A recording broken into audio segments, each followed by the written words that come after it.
नमस्कार दोस्तों, आप सभी का बहुत बहुत स्वागत है उत्तर पाठशाला में। आई होप आप सभी लोग घर पर होंगे, सुरक्षित होंगे। तो आज है 5 अगस्त और आज हम करने वाले हैं 5 अगस्त से रिलेटेड सभी करंट अफेयर्स का डीपली डिस्कशन, जो आपके एग्जाम पर्पज से बहुत ज्यादा इंपॉर्टेंट है। तो दोस्तों, आप यह वीडियो बहुत ध्यान से देखिएगा। लास्ट में मैं आपसे एक क्वेश्चन भी पूछूंगा जिसका आंसर आपको हमारे कॉमेंट बॉक्स में देना होगा। तो दोस्तों, अगर आपको ये वीडियो पसंद आती है तो वीडियो को लाइक करें, शेयर करें और हमारे चैनल उत्तर पाठशाला को सब्सक्राइब करें। आप बेल आइकॉन को जरूर प्रेस कीजिएगा दोस्तों, जिससे चैनल से रिलेटेड सभी नोटिफिकेशन आपको सबसे पहले मिल सकें। आप हमें ट्विटर, फेसबुक और इंस्टाग्राम पर भी फॉलो कर सकते हैं। हमारे सभी सोशल हैंडल्स के लिंक इस वीडियो के डिस्क्रिप्शन में दिए हुए हैं।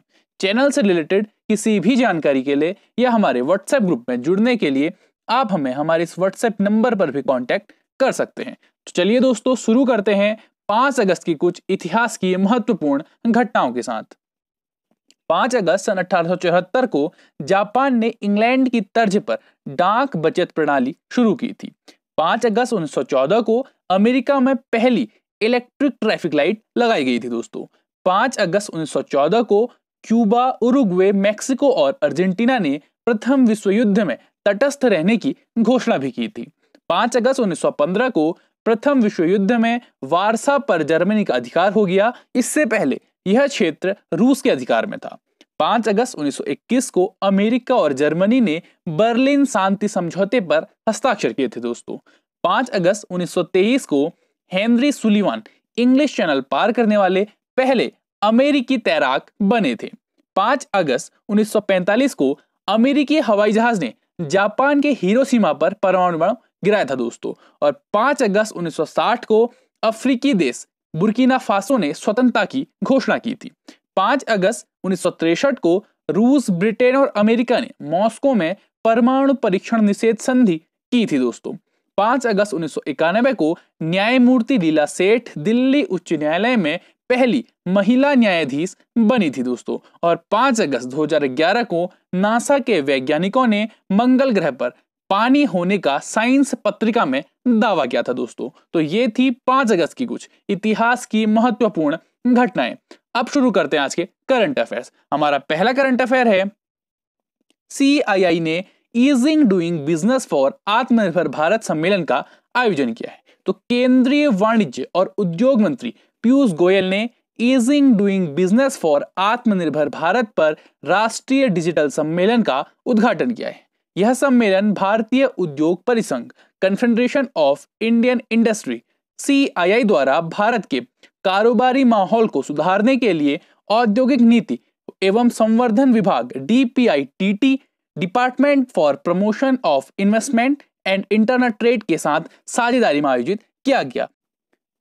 सम्मेलन के निम्नलिखित मुद्दों पर विचार विमर्श किया गया। व्यापार करने के विभिन्न संकेतकों में सरकार द्वारा प्रमुख नियामक सुधार करने, उनके ऑन ग्राउंड कार्यान्वयन का आकलन करने, विभिन्न राज्यों से सर्वोत्तम प्रयास का प्रसार, निवारण के लिए महत्वपूर्ण नीतिगत मुद्दे और क्षेत्रों और राज्यों में कारोबारी माहौल में सुधार के लिए एक स्थायी कार्य योजना की पहचान करने पर विचार विमर्श किया गया।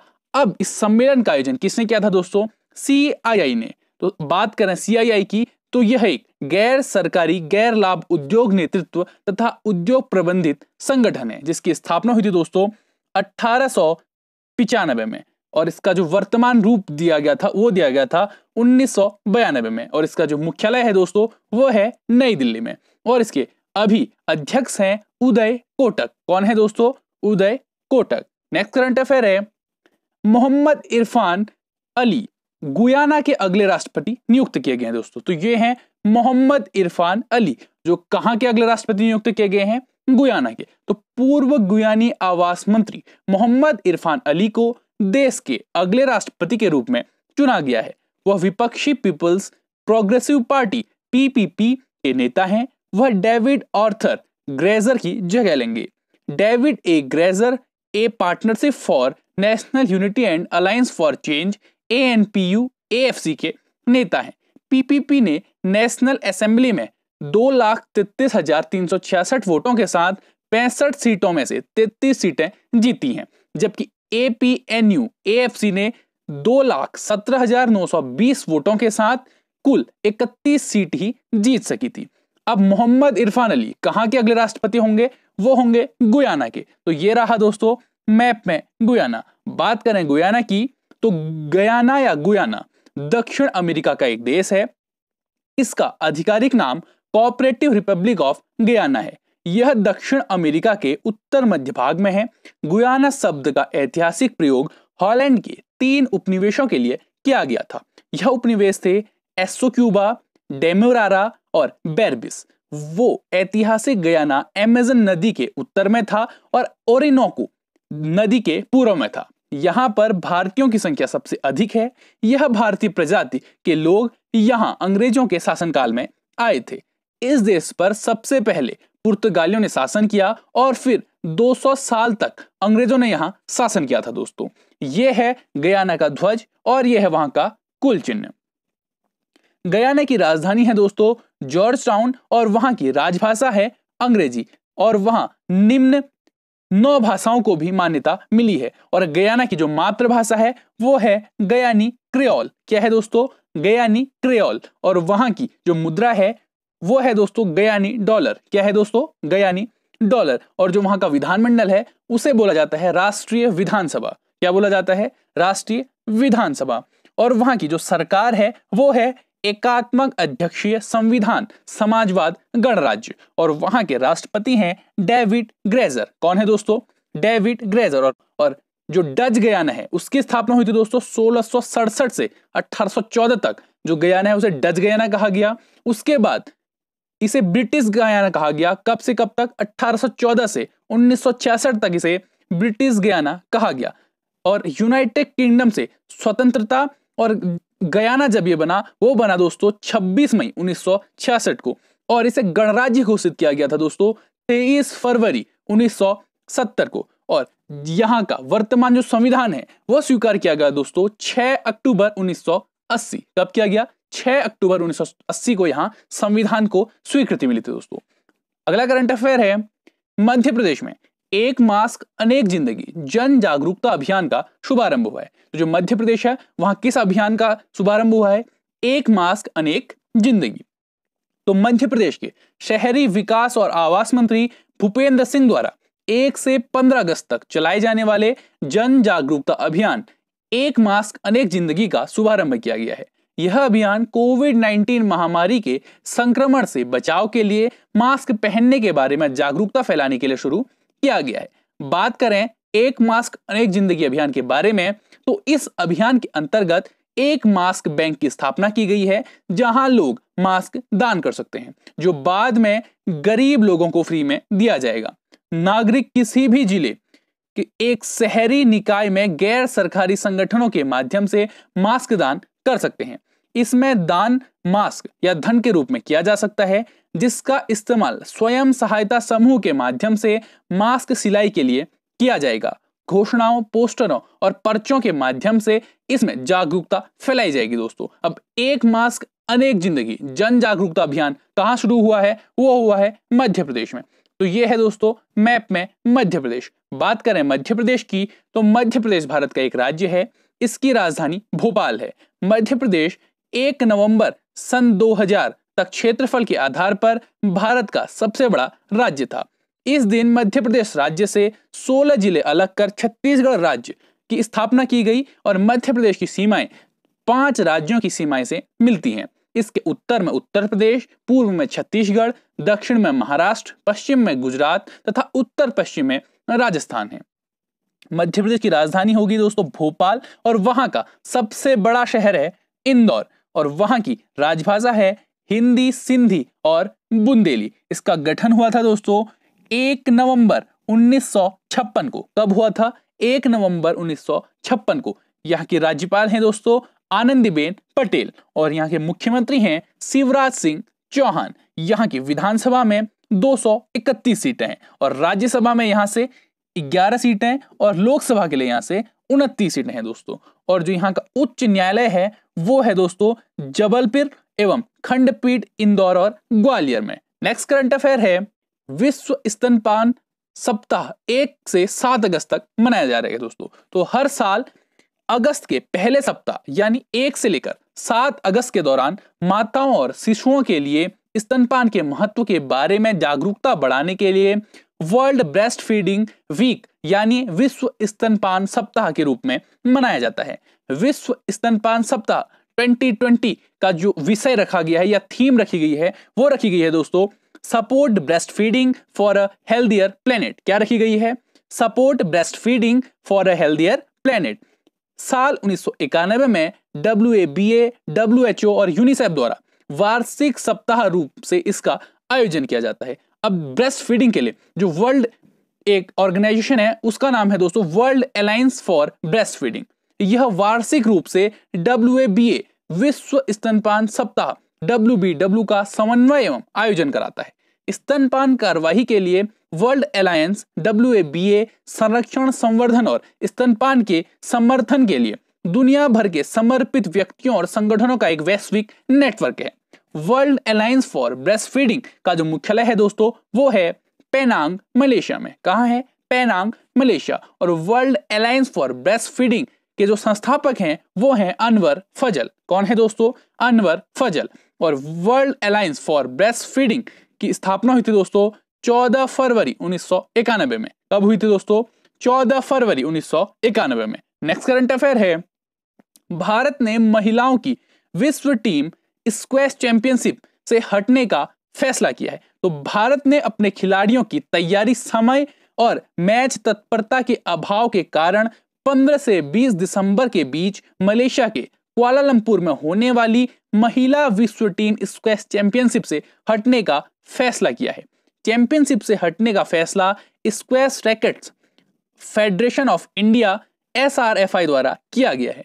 अब SRFI है क्या वो देख लेते हैं। तो SRFI स्क्वैश जो स्पोर्ट्स होता है उसकी एक फेडरेशन है जिसकी हेडक्वार्टर है चेन्नई में और इसके वर्तमान प्रेसिडेंट है दोस्तों देवेंद्र नाथ सारंगी और इसके सेक्रेटरी हैं के राजेंद्रन। कौन है दोस्तों? के राजेंद्रन। और SRFI के कोच हैं साइरस पोंचा। कौन है? साइरस पोंचा। अब जो स्क्वैश चैंपियनशिप है वो कहां होनी थी दोस्तों? तो वो होनी थी मलेशिया में। तो ये है दोस्तों मैप में मलेशिया। बात करें मलेशिया की तो मलेशिया दक्षिण पूर्व एशिया में स्थित एक उष्ण कटिबंधीय देश है। यह दक्षिण चीन सागर से 2 भागों में विभाजित है। मलय प्रायद्वीप पर स्थित मुख्य भूमि के पश्चिम तट पर मलक्का जलडमरू और इसके पूर्व तट पर दक्षिण चीन सागर है। देश का दूसरा हिस्सा जिसे कभी कभी पूर्व मलेशिया के नाम से भी जाना जाता है, दक्षिण चीन सागर में बोर्नियो द्वीप के उत्तरी भाग पर स्थित है। मलय प्रायद्वीप पर स्थित कुआलालंपुर देश की राजधानी है, लेकिन हाल ही में संघीय राजधानी को खास तौर से प्रशासन के लिए बनाए गए नए शहर पुत्रजिया में स्थानांतरित कर दिया गया है। यह 13 राज्यों से बनाया गया एक संघीय राज्य है। मलेशिया की राजधानी है दोस्तों कुआलालंपुर और वहां का सबसे बड़ा नगर भी कौन है? कुआलालंपुर। यहाँ की राजभाषा है दोस्तों मलय और यहाँ का राष्ट्रीय जो धर्म है वो है इस्लाम और यहाँ के निवासियों को बुलाया जाता है मलेशियाई। और यहाँ की जो सरकार है वो है संघीय संवैधानिक चुनी हुई राजशाही व संसदीय लोकतंत्रात्मक सरकार। और यहाँ के जो अभी किंग है यानी कि जो राजा हैं वो है यांग दी पुर्तवान आगुंग। कौन है दोस्तों? यांग दी पर्तुआन अगुंग। और यहाँ के वर्तमान प्रधानमंत्री हैं महाथिर बिन मोहम्मद। कौन है दोस्तों? महाथिर बिन मोहम्मद। और मलेशिया को यूनाइटेड किंगडम से स्वतंत्रता मिली थी दोस्तों 31 अगस्त 1957 को। कब मिली थी? 31 अगस्त 1957। और मलेशिया की जो मुद्रा है वो है रिंगिट। कौन क्या है दोस्तों? रिंगिट। नेक्स्ट करंट अफेयर है, सेबी प्रतिभूति बाजार के लिए आभासी संग्रहालय की स्थापना करेगा। तो जो भारतीय बाजार नियामक भारतीय प्रतिभूति और विनिमय बोर्ड है वो भारतीय पूंजी बाजार में हासिल की गई उपलब्धियों और मुकाम को उजागर करने के लिए प्रतिभूति बाजार का एक वर्चुअल संग्रहालय स्थापित करने की योजना बना रहा है। सेबी ने इस आभासी संग्रहालय को विकसित करने के लिए एजेंसियों से एक्सप्रेशन ऑफ इंटरेस्ट EOL आमंत्रित किया है। अब बात करें सेबी की तो भारतीय प्रतिभूति और विनिमय बोर्ड सेबी भारत में प्रतिभूति और वित्त का नियामक बोर्ड है। इसकी स्थापना दोस्तों 12 अप्रैल 1988 में हुई तथा सेबी अधिनियम 1992 के तहत वैधानिक मान्यता 30 जनवरी 1992 को प्राप्त हुई। सेबी का मुख्यालय मुंबई में बांद्रा कुर्ला परिसर के व्यावसायिक जिले में है और क्रमशः नई दिल्ली, कोलकाता, चेन्नई और अहमदाबाद में उत्तरी, पूर्वी, दक्षिणी व पश्चिमी क्षेत्रीय कार्यालय हैं। इसके वर्तमान के जो अध्यक्ष हैं वो हैं दोस्तों अजय त्यागी। कौन है? Ajay Tyagi. Next current affair है, भारत सरकार ने आईपीएल 2020 को संयुक्त अरब अमीरात में आयोजित करने की मंजूरी दे दी है। तो Indian premier league IPL 2020 Bharat सरकार ने कोविड-19 के प्रकोप के कारण इंडियन प्रीमियर लीग आईपीएल के 13वें संस्करण को 19 सितंबर से 10 नवंबर 2020 तक पुनर्निर्धारित करके संयुक्त अरब अमीरात यूएई में आयोजित करने की अनुमति दे दी है दोस्तों। इसके अलावा बीसीसीआई ने यूएई में 1 से 10 नवंबर तक आयोजित होने वाली महिला टी20 चैलेंज की मेजबानी करने का भी फैसला किया है। बात करें आईपीएल 2020 से जुड़े महत्वपूर्ण बिंदुओं के बारे में, तो टूर्नामेंट 3 स्थानों दुबई, अबू धाबी और शारजाह पर आयोजित किया जाएगा। टूर्नामेंट के शुरुआती चरण में किसी भी दर्शक को आने की अनुमति नहीं दी जाएगी। आईपीएल गवर्निंग काउंसिल ने ब्रॉडकास्टर के अनुरोध पर टूर्नामेंट के फाइनल को 10 नवंबर तक के स्थगित कर दिया है, जो टूर्नामेंट के इतिहास में अब तक का पहला वीकडे फाइनल होगा। प्रत्येक फ्रेंचाइजी के लिए 24 खिलाड़ियों की सीमा रखी गई है दोस्तों। अब आईपीएल 2020 को कहां आयोजित किया जाएगा? यूएई, संयुक्त अरब अमीरात में। तो ये रहा दोस्तों मैप में यूएई। बात करें यूएई की, तो संयुक्त अरब अमीरात मध्य पूर्व एशिया में स्थित एक देश है। सन 1873 से 1947 तक यह ब्रिटिश भारत के अधीन रहा। उसके बाद इसका शासन लंदन के विदेश विभाग से संचालित होने लगा। 1971 में फारस की खाड़ी के 7 शेख राज्यों अबू धाबी, शारजा, दुबई, अल कुवैन, अजमान, फजुराई तथा रस अल खेमा को मिलाकर स्वतंत्र संयुक्त अरब अमीरात की स्थापना हुई। इसमें रास अल खेमा 1972 में शामिल किया गया दोस्तों। ये रहा संयुक्त अरब अमीरात का ध्वज और यह है वहां का कुल चिन्ह। संयुक्त अरब अमीरात की जो राजधानी है वो है दोस्तों अबू धाबी और वहां का सबसे बड़ा नगर है दुबई और वहां की राजभाषा है अरबी और वहां की जो मुद्रा है वो है दोस्तों यूएई दिरहम। क्या है दोस्तों? यूएई दिरहम। वहां की सरकार जो है वो है संघीय संवैधानिक राजशाही सरकार और वहां के जो राष्ट्रपति हैं वो हैं खलीफा बिन जायद अल नहयान। कौन है दोस्तों? खलीफा बिन जायद अल नहयान। और वहां के प्रधानमंत्री हैं मोहम्मद बिन राशिद अल मखतूम। मोहम्मद बिन राशिद अल मखतूम। और वहां के पहले शाही राजकुमार जो हैं वो हैं Mohammad bin Zayed Al Nahyan. कौन है? Mohammed bin Zayed Al Nahyan. Next current affair है, नीतीश कुमार ने विजय कुमार द्वारा लिखित सियासत में सदस्यता पुस्तक का विमोचन किया है। तो ये हैं बिहार के मुख्यमंत्री नीतीश कुमार। इन्होंने सियासत में सदस्यता जो विजय कुमार द्वारा लिखी गई है पुस्तक का विमोचन किया है। तो बिहार के मुख्यमंत्री नीतीश कुमार ने बिहार विधानसभा के अध्यक्ष विजय कुमार चौधरी द्वारा लिखी गई पुस्तक सियासत में सदस्यता का विमोचन किया है। यह पुस्तक लेखक के विचारों, विभिन्न महत्वपूर्ण मुद्दों पर 3 दर्जन लेखों और उनकी जीवन यात्रा का संकलन है। यह पुस्तक बिहार विधानसभा सचिवालय द्वारा प्रकाशित की गई थी। बात करें सियासत में सदस्यता नामक पुस्तक की, तो इस पुस्तक में असेंबली की अन्य महत्वपूर्ण गतिविधियों का वर्णन किया गया है, जिसमें 6ठे commonwealth parliamentary association CPA Bharat क्षेत्र के अन्य लोगों के सफल समापन भी शामिल हैं। इसमें विभिन्न क्षेत्रों में विभिन्न विकासात्मक कार्यों और बिहार में नीतीश कुमार सरकार द्वारा उठाए गए कल्याणकारी उपायों का उल्लेख भी किया गया है। साथ ही पुस्तक लेखक के व्यक्तित्व के विभिन्न पहलुओं को भी दर्शाती है। अब बात करते हैं हमारे पिछले वीडियो क्वेश्चन की। हमारी पिछली वीडियो क्वेश्चन था 2021 खेलो इंडिया यूथ गेम्स की मेजबानी कौन करेगा? तो इसका सही उत्तर है दोस्तों हरियाणा। तो जी हाँ दोस्तों, 2021 खेलो इंडिया यूथ गेम्स की मेजबानी हरियाणा करेगा और इसके सही उत्तर देने वालों के नाम हैं हिमांशु द्विवेदी, अभिषेक दनगी, साक्षी आर्या। अब बात करते हैं हमारे आज के वीडियो क्वेश्चन की। हमारी आज की वीडियो क्वेश्चन है हमीद बाकायको को कहां का नया प्रधानमंत्री नियुक्त किया गया है? आपके ऑप्शन है Guyana, Malaysia, Ivory Coast, Liberia. आपको अपना आंसर हमारे कमेंट बॉक्स में कमेंट करना है दोस्तों। That's all for today. Thank you. Till next video.